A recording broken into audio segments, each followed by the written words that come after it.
Well, Web Summit, do not look away, because we are all about to look into the future. It may not seem like it right now, but we have got three fortune tellers here on the stage. They are VCs whose job it is to look into the future and see what opportunities are out there and how they can take advantage of them. So what we're going to do today is talk about some of the really hot ideas in tech and try to cut through a lot of the buzz, try to look at the real opportunities out there.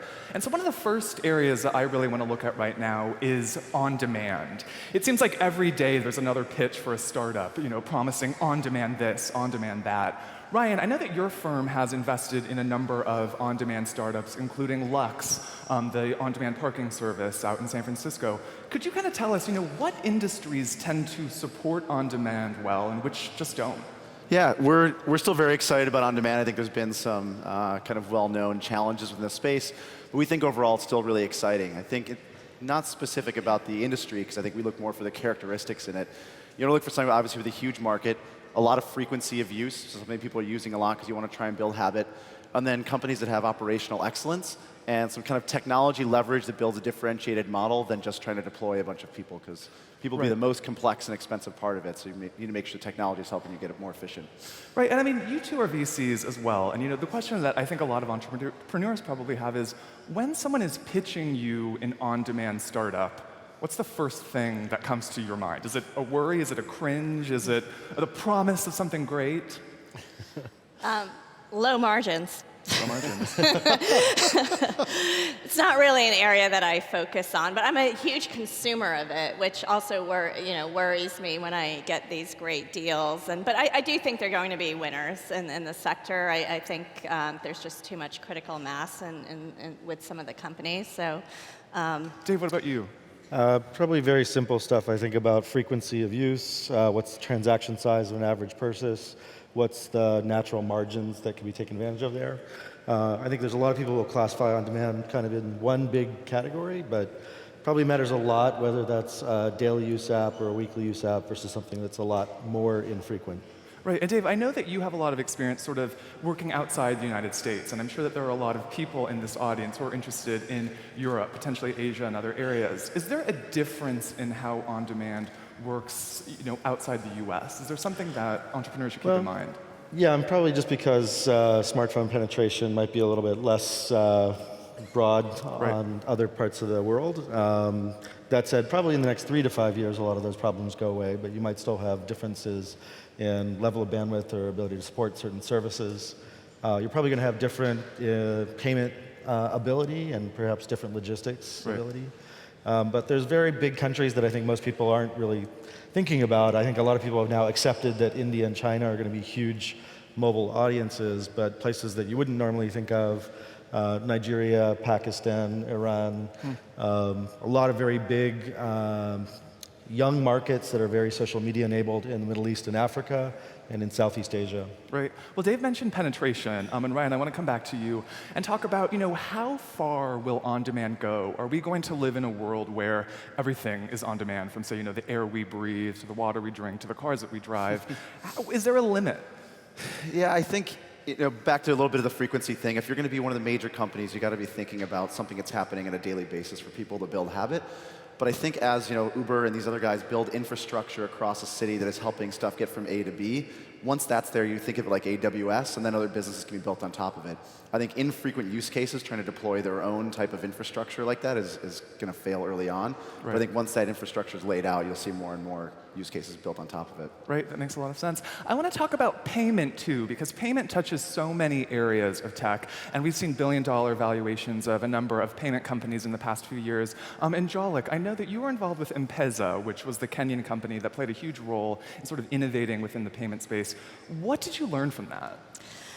Yeah, so I have just been following M-Pesa for a while because of my interest in cross-border payments. And I first came across it in 2008. It launched in 2007. And for those of you who don't know, it's run by or created by Safaricom and Vodafone to allow digital payments with mobile phones in Kenya.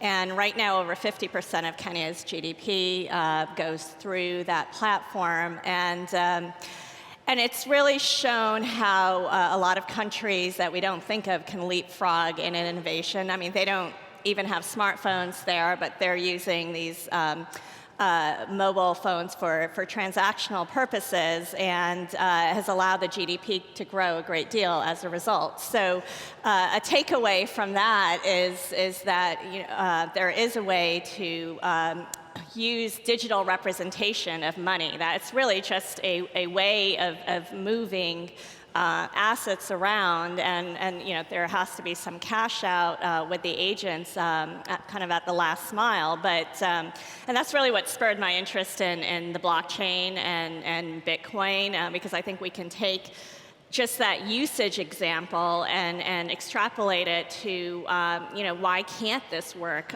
for the rest of the world? Why do, when I travel here, have to go through all these fees to either transfer money or to take money out of the ATM, and I'm hit by all these fees? If I had a Bitcoin wallet, or a mobile money wallet that can work across borders at much lower fees, I can be able to hold on to a lot more of that capital. I think that would be great. I mean, why hasn't Bitcoin taken off yet? What's holding it back? Well, I think part of it is, the press. No, I mean, that's a very simplistic way of looking at it. But certainly there were a lot of scandals early on with Silk Road and nefarious activity, which in my view, that's never going to go away when you're dealing with money. And there weren't enough real use cases being put out there. And the conversation's been very much about the technology. I mean, if you look at the internet evolving, right? We weren't talking about all the nitty-gritty of the technology. We were just looking at the usage and the applications, and I think that's the chasm that we have to cross in the Bitcoin sector. I've invested in several companies that are using Bitcoin as the rails, but nobody even knows that Bitcoin is behind it. It's just a more pleasant, delightful user experience for them. I also want to make sure that we have time to think a little bit about wearables. I know that is such a hot segment right now. We're here at Web Summit. I'm sure this is the highest per capita concentration of Apple Watch, Fitbit wearers, perhaps anywhere in the world. But I want to know, in 5 years' time, where will wearables be and who will be wearing them? Ryan or Dave, did you have thoughts on that? I think wearables are great. I really like wearing T-shirts, and that goes over quite well. I mean, I think there's clearly a use case for Fitbit and sports enthusiasts. I'm a little less confident or much of a believer about the Apple Watch or other areas. I think that in a lot of cases is a use case looking for nerds to actually provide a market there, and I'm not sure that the 1% to 2% of the universe who feels like the Apple Watch and this kind of UX area is cool. I'm still maybe not quite a believer there. I think I am kind of more believing that you're going to have surfaces that can do display technology, and probably as we get further into AR and VR use, there's lots of things that don't actually display where you can project information onto, and that will be interesting. Ryan, what about the pitch? Let's say an entrepreneur comes to you pitching some great wearable idea. It's going to take over the market. It's going to disrupt everything. What is your first question? And we look a lot for what's the software behind it that's differentiating the hardware. And if you're just building commoditized hardware, it's going to be really hard to compete. If you guys have kind of gotten that trajectory, but it's really hard generally. So we look at how do you capture unique and interesting data, and what's the software you can build into that to provide new insights. I think generally we've been pretty unexcited by the lack of good sensors. And so it feels like people are remixing the same 2 or 3 sensors over and over again in a pretty uninteresting way. And I think hopefully over the next 5 years, we'll see a lot more development, interesting sensors that give people unique insights through wearables. But that makes sense. So today we've been talking a lot about the future and where a number of hot technologies could be in the future. But in order to get to the future, we need a healthy foundation. We sort of need to know, is Silicon Valley in a healthy place? And so I want to use your brains and your expertise to sort of give us a diagnosis of Silicon Valley. And I kind of want maybe 30 seconds to a minute, each of you sort of putting on that doctor's stethoscope, holding it up to Silicon Valley and telling us how healthy it is. Jalak, maybe we could start with you. How healthy is Silicon Valley? I think it's unhealthy right now. Okay. Why? Well, I'm also based in New York, so I have,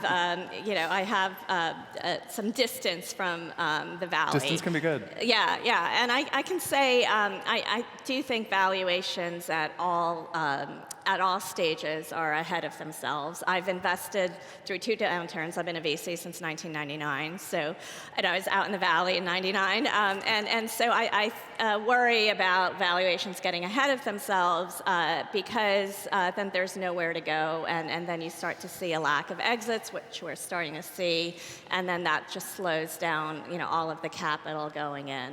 Right. Dave, 30 seconds. How healthy are we?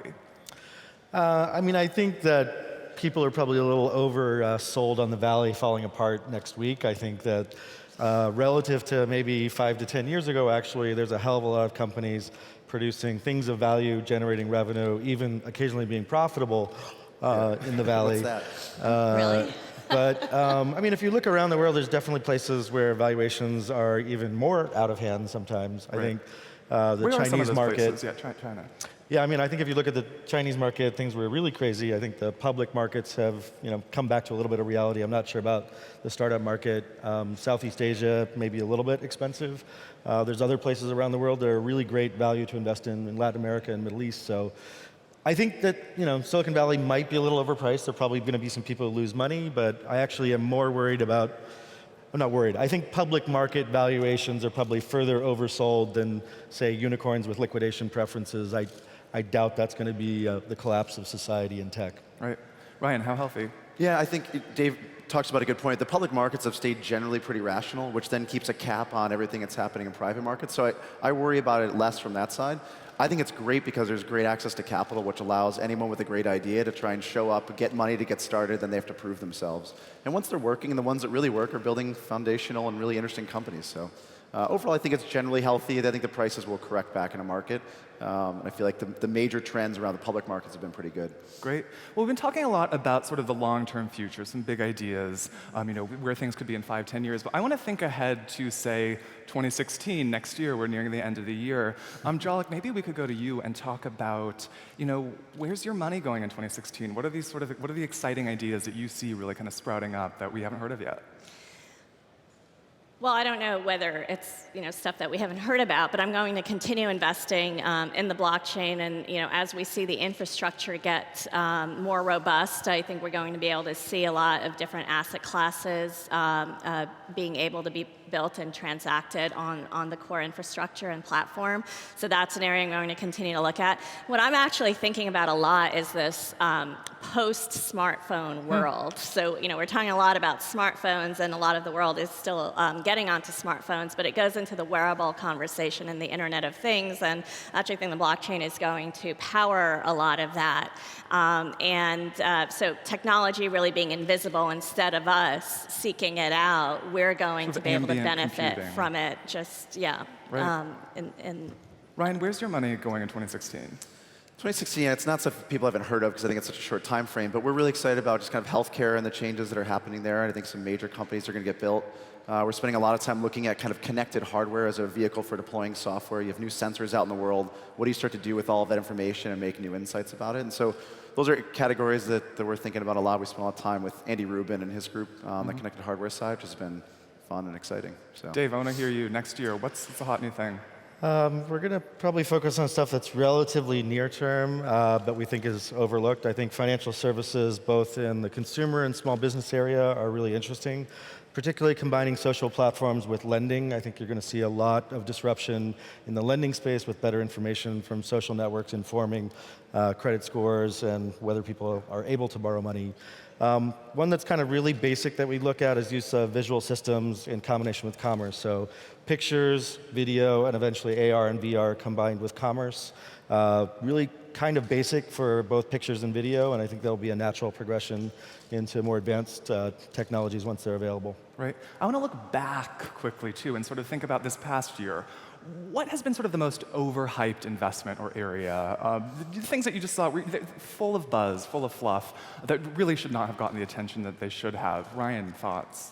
I think on demand, in the same way that we talked about the opportunity there, it's also kind of overhyped, and people are sometimes throwing money into companies that the foundational elements of it aren't very strong. And so I think it's one that we've seen Uber take off and become incredibly valuable, and then everyone thinks that therefore everything else in the on-demand space will be. I still think there's great opportunities there, but I also think it's been overhyped and overinvested. Jalak, you. I agree with that. I would. Yeah, I was going to say on demand, Yeah. and I'd say within that, the food tech sector too. I've seen so much activity in that sector. Boxes with meals delivered right to your door. And then 20 different delivery services with like little nuance differentiations, and so. And there's Amazon a fear there, that Amazon has sort of started testing out food delivery. Do you Yeah. think that could sort of, obliterate some of the big propositions of these small Well, food I think companies? people always worry about Amazon, but I think there's still room for entrance, Right. because they've certainly tried a lot of things and shut down businesses. So I don't think that they necessarily have a golden touch on everything. But I just feel like the food delivery space. I have very little loyalty when I'm using them, and I think that's worrisome for the industry, for the sector. Dave, worst investment of the past year? Well, I've been doing a lot of research, and I think pornography is clearly overhyped. But I'm here to make sure that we take care of all that for you guys. Continue the research. Actually, I'd say, although it holds a lot of promise, IoT and hardware in general, I think, is really sexy for a lot of people. It's attracting a lot of capital.